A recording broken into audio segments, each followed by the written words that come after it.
7 days of creation. Yesterday we painted a picture of the moments indicated by those meaningful words of the Bible, quote, "And God said, 'Let there be light,' and there was light," close quote. They allude to an event which portrays the recapitulation at a higher level of earlier evolutionary stages of our Earth's development. I have to go on using the illustration of a human being who on awakening calls up from the depths of his soul a certain soul content. It is in some such way that what had slowly and gradually been built up during the course of the Saturn, Sun, and Moon evolutions springs to life again in the soul of the Elohim in a new, modified form. In fact, all that is narrated in the Bible about the 6 or 7, in quotes, days of creation is a reawakening of previous conditions, not in the same form, but in one that was quite new. The next question we are permitted to ask is this: what kind of reality altogether are we to attribute to the account of what happened in the course of the 6 or 7 days? It will be clearer if we put the question this way. Could an ordinary eye, EYE, in fact, could any of our sense organs, such as we have today, have made rational sense of what we are told about the 6 days of creation? No, they could not. For the events being described there took place largely in the sphere we can call the realm of the elements, and a certain degree of clairvoyant perception would have been needed to observe them. The truth is that the Bible is telling us of the coming forth of sense existence out of the realms of the supersensible, and that the events of greatest significance are supersensible events, even if they are only one stage above our ordinary physical events which have proceeded from them. So in a certain respect, where all our descriptions of the 6 days of creation are concerned, we are in the domain of clairvoyant perception. What had existed at an earlier time now came forth in etheric or elemental form. We must get a firm grasp of this, otherwise we shall be all at sea regarding what the monumental words of Genesis really mean. So what we must expect to see is all that had evolved by stages during the Saturn, Sun, and Moon evolutions emerging in a new form.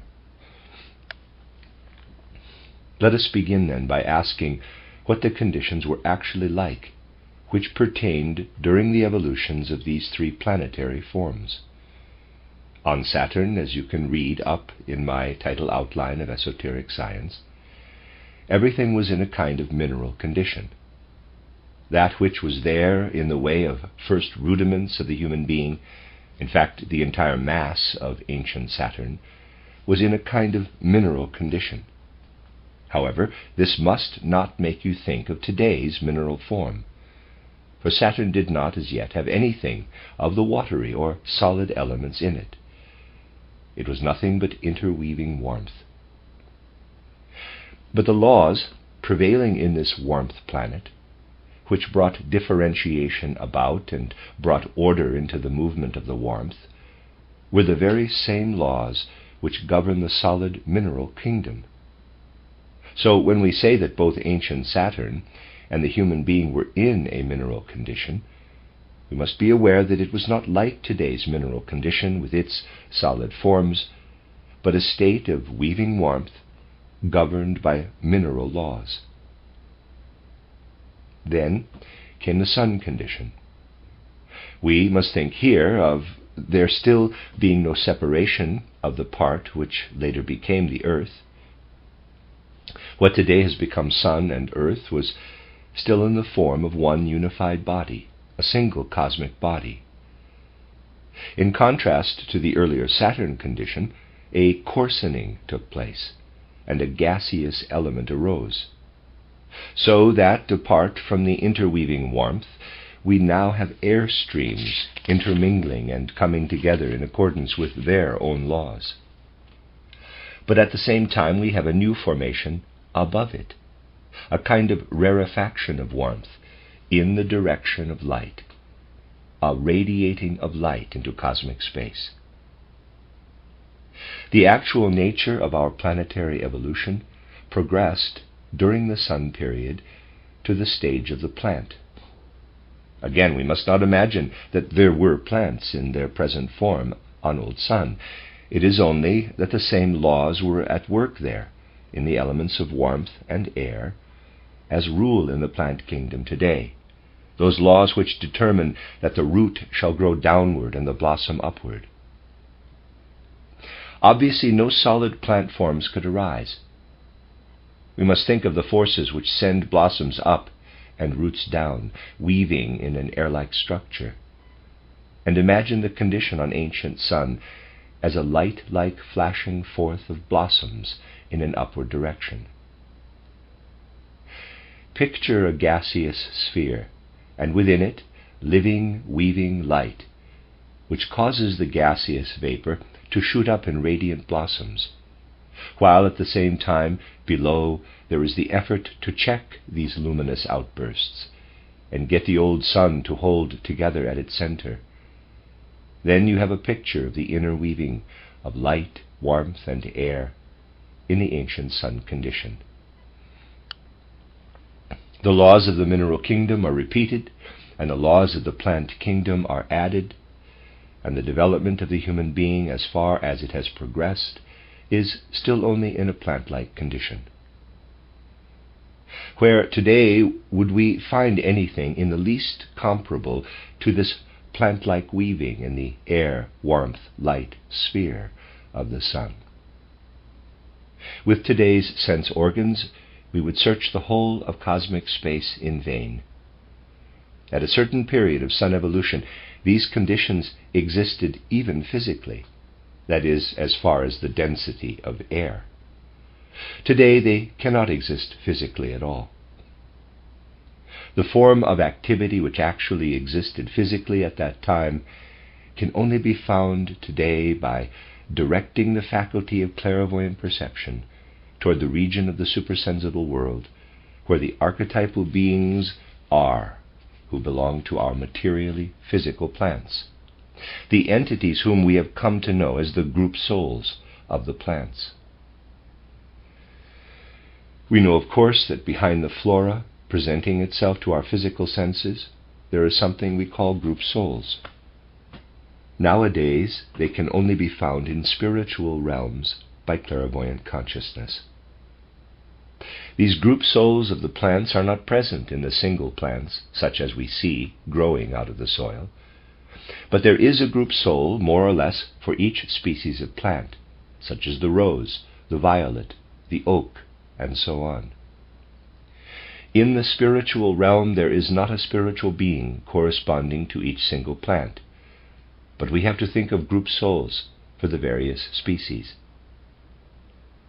To the poverty-stricken, abstract thinking of today, plant species are just abstract concepts. They were already so in the Middle Ages.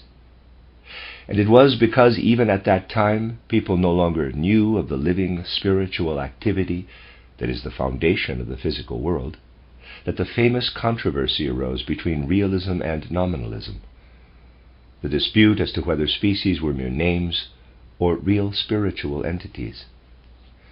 For clairvoyant consciousness, this whole dispute is utter nonsense, for when it directs its attention to the plant covering of our earth, it pierces through the external plant forms into a spiritual region where the group souls of the plants actually live as real beings. And these group souls are one and the same as what we call species. At the time when the air, warmth, light sphere of the sun was at its full splendor, when the light playing on the surface of the air threw off the sparkling blossoms of the plants, these forms were the same in the form of physical air, as the plant species which are only to be found today in spiritual realms. Let us keep firmly in mind that the plant types, in quotes, which cover our earth today in the form of leafing and blossoming plants, trees and bushes, pervaded the ancient sun actually as group souls, as species. At this point in evolution, the human being had come so far that he was also in a plant-like condition. He was unable to awaken mental images within himself, to bring into a condition of consciousness what went on around him, any more than today the plants can do so. The human being was himself in a plant-like condition, and his bodily form existed among those light forms in continuous up and down movement in the gaseous globe. The emergence in the cosmos of even the most primitive form of consciousness requires something very special. As long as our earth forces were still united with the sun forces, as long, roughly speaking, as the sun did not shine onto planet Earth from outside, what we call consciousness could not come into being as part of the nature of Earth. Nor could an astral body, which is the basis of consciousness, enter into the physical and etheric body. For consciousness to arise, a separation, a split had to happen. Something had to split off from the sun. This is what happened during the third stage of our Earth's evolution, during the ancient moon epoch. When the sun evolution had come to an end and had passed through a kind of cosmic night, the whole structure appeared again. But now it had become sufficiently mature to appear as a duality. Everything of a sun nature split off as one cosmic body, and separate from the sun was the old moon, upon which, now, there were only the elements of water, air, and warmth. The old moon was the earth of those times, and it was only because the beings living on it could receive the force of the sun from outside that they were able to take into themselves astral bodies and develop consciousness, that is, reflect in inner experience what went on around them. Animal nature, therefore, a state of being that is inwardly alive and possesses consciousness, is dependent for its existence on a separation occurring between the life of the sun and the life of the earth. It was during the ancient moon period that animal nature arose, and the human being, in regard to his bodily nature, had developed as far as the animal stage. There is more about this in my book titled Outline of Esoteric Science. So we see that the three conditions that preceded our earth, and are the preconditions for its development, are linked together by certain laws. On the moon, a fluid element was added to the gaseous element, a watery element on the one hand and sound on the other, a quality of sound, as I told you yesterday, which is a rarefaction of light. This is a rough description of evolution. What had taken place during those three conditions now re-emerged as the memory of the Elohim. At first, as we saw yesterday, in a state of confusion, described in the Bible as tohu wa bohu. The stream of forces which rayed from the center to the periphery, and from the periphery back again to the center, embraced at first the interactivity of all three elemental conditions, air, warmth, and water. These were now undifferentiated, whereas previously the gaseous and the warmth elements on the old sun, and the three forms, warmth, gas, and water, on the old moon, had been differentiated. Now, during the tohu wa bohu, they were in motley confusion, flowing in and out of one another, so that in the early stages of earth development it was impossible to distinguish between water, air, and warmth. They were all mixed together. The first thing that happened next was that light burst into this confusion, and out of this soul's spiritual activity, which I have described as cosmic thinking, there arose a force which first of all separated the air of former times from the water of former times. I want to ask you to fix very clearly in your minds this moment following the coming of the light. If we were to put it into dry prose, we would say, after the light had burst into the tohu wa bohu, the Elohim divided the former air from the former water, so that it was possible to distinguish again between them. In the chaotic mass, made up of all three elemental states, a separation came about into two distinct parts, one of which was of the nature of air, with the inclination to spread in all directions, and the other was of the nature of water, with the inclination to cohere and to draw together. But the two conditions were not at that time comparable to the air or water of today. The water was very much thicker, and we shall soon see why. On the other hand, to get an idea of the constitution of the, in quotes, air of that time, we cannot find a better comparison than if we look away from the earth and watch up in the air the watery element forming steamy vapor with a tendency to rise up in cloud form, which falls again as rain. That is, it has an inclination to rise and an inclination to descend. Both belong to water, only the one aspect of water has the tendency to vaporize and to rise upward as clouds, and the other the tendency to pour down and assume a level surface. This is, of course, only a comparison, for what I am describing was occurring in an elemental condition. If we want to characterize what happened further, we have to say that the Elohim, through their cosmic thinking, brought it about that a separation took place in the tohu wabohu between two elemental conditions. The one had the tendency to press upward, to become vapor, that is, water transforming itself into air, whereas the other had the tendency to pour forth in a downward direction, that is, water becoming thicker and thicker as it coheres. These are the actual facts which are expressed in modern languages by saying, for instance, quote, "The gods did something between the waters above and the waters below." Close quote. I have just described to you what the gods did. Within the, in quotes, waters, they brought it about that one element of it had the tendency to rise, and the other the tendency to reach the center. The something in between is not a description of anything tangible. It is just a way of saying that a separation has been brought about between the two forms of energy which I have just described.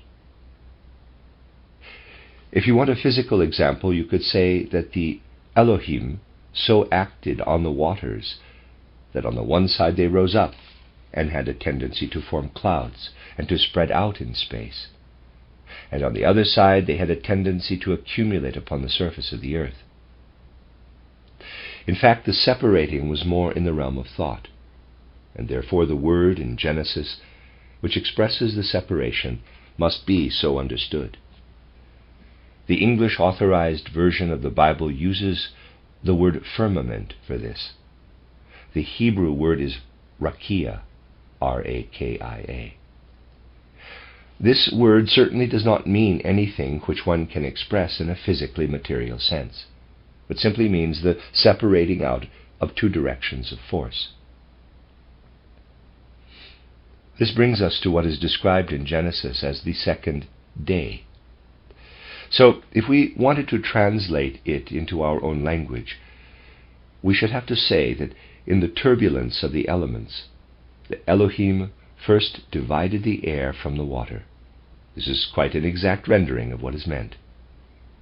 The Elohim divided what strove upward, which of course includes a mixture of air and water, from what strove to contract into greater density. This is the second day of creation. Now we proceed to the next day. What happens now? What has been sent forth and is spreading outward and tending to form clouds has reached a condition which in a way is a recapitulation of an earlier condition, the condition in a coarser form of the ancient sun stage. The element which tends toward contraction, which in a way repeats the densification to the stage of water of the ancient moon, is now further differentiated. And this further separation constitutes what comes to pass on the third day of creation. We can say that on the second day, the Elohim separated the air from the water, whereas on the third day, they separate within the element of water what we know today as water from something which had not existed before, a new densification, the solid element. The solid element is there for the first time.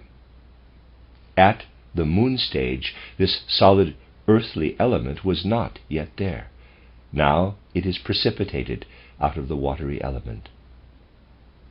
Thus, on the third day, in quotes, of creation, we have a process of condensation, and we have to say that whereas on the second day the Elohim separated the air element from that of water, on the third day, within the old moon substance, they separate the new water element from the earth element, which now emerges as something completely new. Everything which I have hitherto described had already existed before, even if in another form. The first thing which is entirely new is the earth element, solid matter, which now appears on the third day. This earth element, which has separated out from the water, is here for the first time. Not until now has the opportunity arisen for what was already there to show itself in renewed form. What are the first things which take on form? Those forms which had already arisen on the old sun, which we described as plants shooting up in the delicate airy element of the sun, and which had then reappeared on the old moon in the watery element, though of course there were still no plants in the sense of today. It is only on the third day that there is a recapitulation of this in the earth element itself. The plant realm is the first to be repeated in the earth element, and this is wonderfully described in the Bible. I will deal later with the question of how we should understand the days of creation. For the moment I am talking of the coming of the light, and of the air, and of the separating of the water from solid matter. The solid element now brings forth from out of itself a recapitulation of plant nature. This is very graphically described in the Bible, when it says that after the Elohim had separated the earth from the water, plant life springs forth out of the earth. Thus the springing up of plant life on the so-called third day is a recapitulation in the solid element of what already existed during the ancient sun stage, a kind of cosmic memory. In the cosmic thinking of the Elohim, there now arose in a solid condition the plant life which had existed on the old sun at the gaseous stage. Everything is repeated in a different form. Plant life is in a condition in which plants are still not individualized as on our earth today. I therefore expressly drew attention to the fact that separate individual plants, such as we can see and touch in the external sense world today, were not in existence either during the old sun stage or the old moon stage, or even at the earth stage when plant life is recapitulated in the earth element. What did exist were the group souls of the plants, what we today call the kinds of plants or species, and which to clairvoyant consciousness are not abstractions, but something existing in the spirit realm. These manifested in the supersensible realm as a recapitulation, and that is what the Bible tells us. It is a strange thing, but biblical commentators hardly know what to make of the words. Quote, "And the earth brought forth grass and herb, yielding seed after his kind." Close quote. We ought to say, quote, "in the form of species," close quote, for this is the explanation. Plant life existed in the form of group souls, species. There were no individual plants, such as there are today. You will misunderstand the whole description of the springing forth of plant life on the so-called third day of creation unless you think of this group soul nature. You must understand clearly that there was no springing forth of plants in the present sense, but the forms of the species or the group soul nature of the plants spring forth on a soul level from out of active cosmic thinking. So, when on the third day of creation we are told that the Elohim separated out from the water the solid element, the fourth elemental condition, we find that in this solid state, which of course in its original elemental form would not yet have been visible to the outer eye, EYE, but only to clairvoyant sight, there was a reappearance of the forms of the plant species.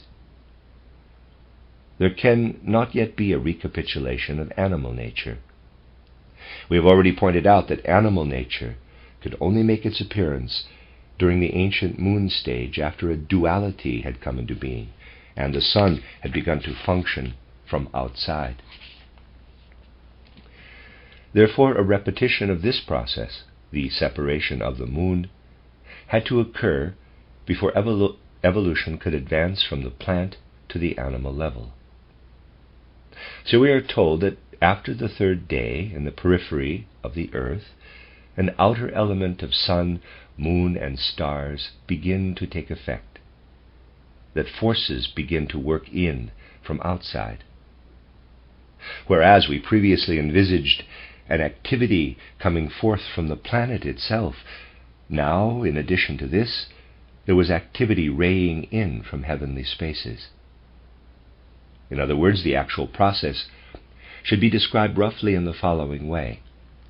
In addition to the forces of the terrestrial globe itself, which could recapitulate on its own only as much as it had previously brought forth as a unity, the Elohim, from out of their cosmic thinking, now brought forces into play which streamed down upon the planet from cosmic space.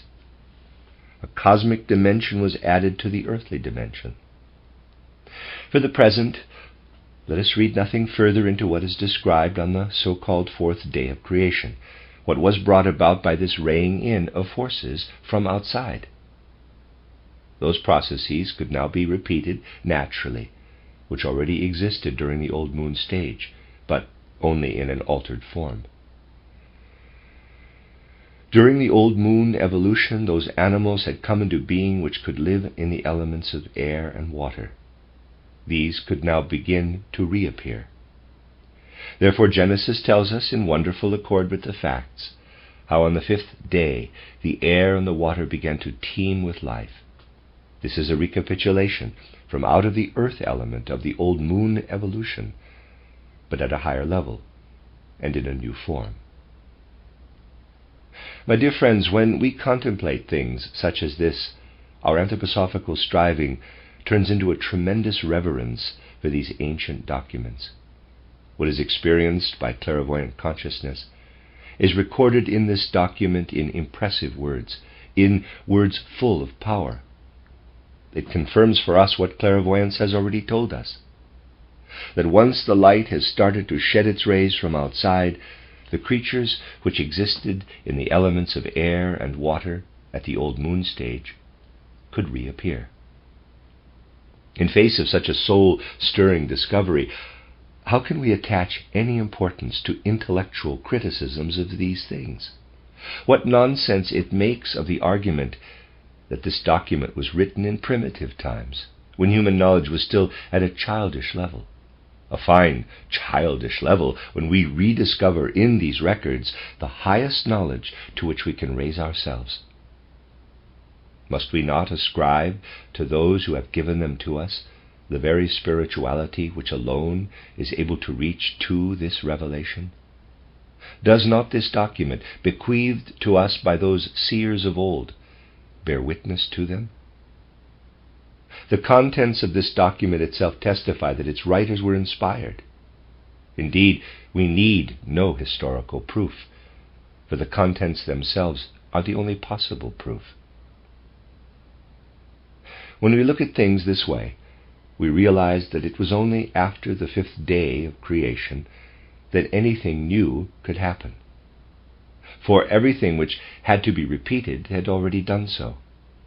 Now the earth itself, which had emerged as a new element, could be populated by animal life, and all the new forms arising from this. Therefore we find described in splendid realism how on the sixth day a new element appears whose existence is, so to speak, attached to the earth. The animals who are described as appearing in the world on the sixth day are the ones who are bound to the earth and who appear as a new element.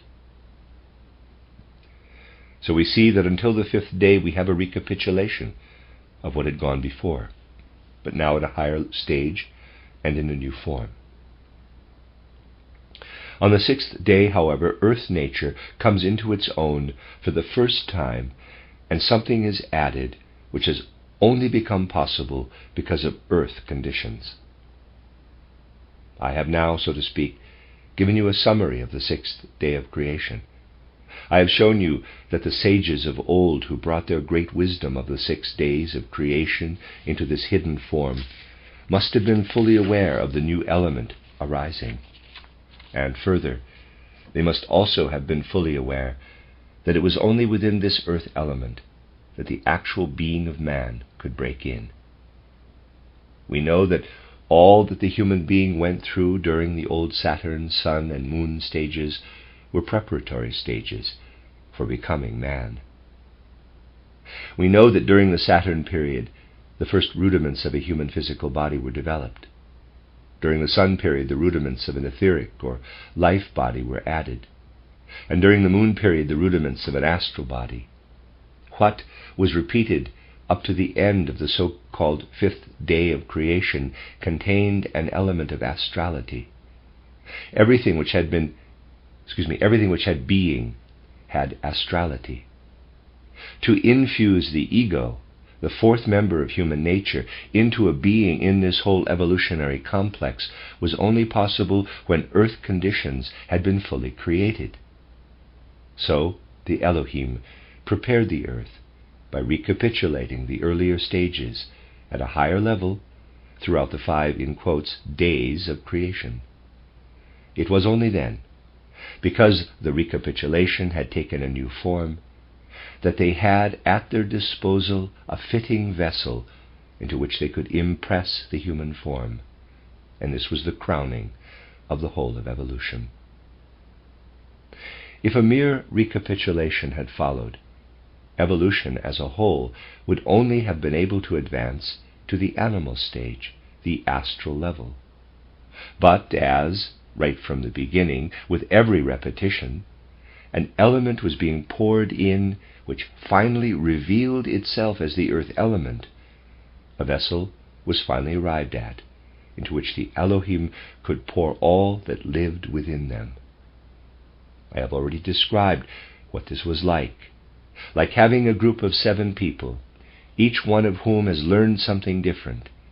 They all have different capacities, but all are working toward the same goal. There's one particular thing they all want to do, and each one contributes what he does best. This leads to an achievement in common. No single individual has the strength to do it on his own, but together they have the strength. What could we say about 7 people such as these, who create something in common?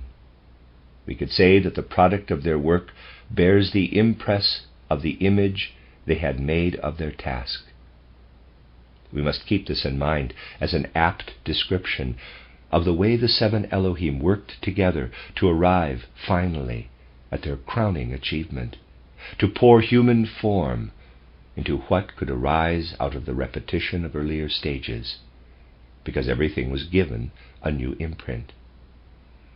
Suddenly, therefore, quite a new language is spoken in Genesis.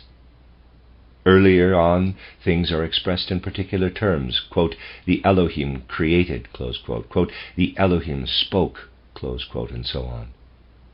We have the feeling we are dealing with something that was determined from the outset. Now, when the crowning of Earth evolution is to appear, a new language is spoken, quote, "Let us," close quote, and in the usual translation, quote, "Let us make man," close quote. This sounds as if the seven were taking counsel together, as people do when they are endeavoring to fulfill a common task. Therefore, in what finally emerges as the crowning of the work of evolution, we have to see a product of the combined effort of all the Elohim, that they all contribute, each as he is able, to this common task, and that the human etheric form ultimately appears as an expression of the capacities and strengths acquired by the Elohim during the ancient Saturn, Sun, and Moon stages. In saying this, we have indicated something of immense importance. We have, so to speak, touched on what can be called human dignity. In many an epoch of history, the impression made upon religious minds, the feelings they felt by certain words, brought their consciousness far nearer to the truth than is the case today. The ancient Hebrew sages also knew these feelings, and when they turned their attention to the seven Elohim, it came over them that despite all their humility and reverence, the human being is a tremendously important part of the world, if the differing activities of seven beings had to combine to bring him into existence. The human form on earth is a goal of the gods. When you feel the whole significance of these words, you will realize that each one of us has a tremendous responsibility, an obligation to make the human form as perfect as possible. The possibility of perfection was given from the moment the Elohim resolved to combine all their capacities for the achievement of the one goal. This is a divine heritage, and it has been entrusted to human beings to develop it to ever higher levels of perfection into far distant times. Our study of cosmic evolution in relation to the tremendous opening words of the Bible must, among other things, lead us in all humility and patience, but also with strength, to be feelingly aware of this goal. These words not only disclose our origin, but also point to our goal and highest ideal. We feel ourselves to be of divine origin, but we feel too, what I tried to show in my Rosicrucian drama, at the point where the initiate reaches a certain stage and feels himself to be at the level of, quote, "O man, experience thyself," close quote, he is well aware of his human weakness, but also of his divine goal. He will no longer pass away, no longer become dried up in soul, but he feels uplifted, feels he is being inwardly experienced when he experiences himself, when he is able to experience himself in his other self that is filled with something that is akin to his own soul, because it is his own divine goal.